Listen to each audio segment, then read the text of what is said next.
So some background on blood transfusions.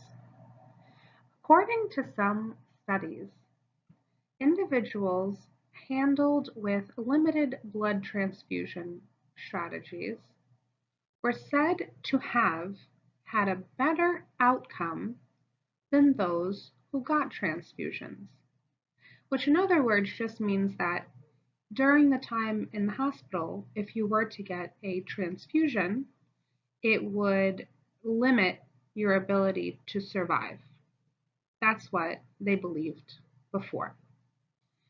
This author looked into how blood transfusions impacted mortality in intensive care units throughout European ICUs. And his thoughts were not to agree or disagree with the background, but to see if it was true.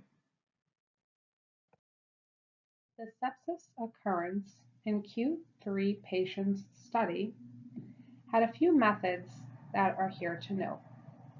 This was a multi-center observational study.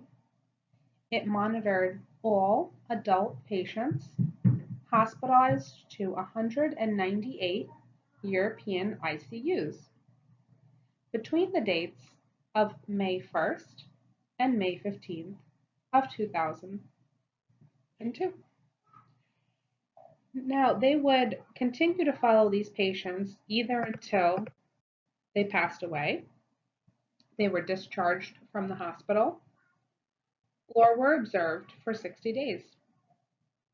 Whether a patient had ever gotten a blood transfusion during their time in the intensive care unit determined how they were categorized.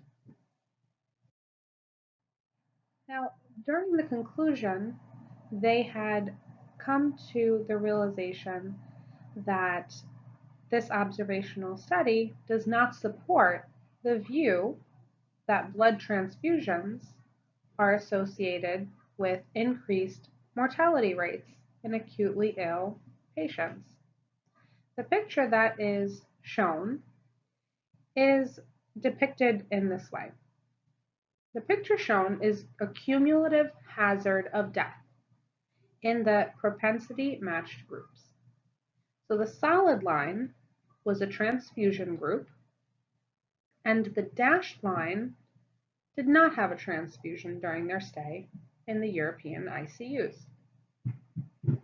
The hazard ratio was 0.73, and with a 95% confidence interval, this shows that there's no significant difference in the two groups.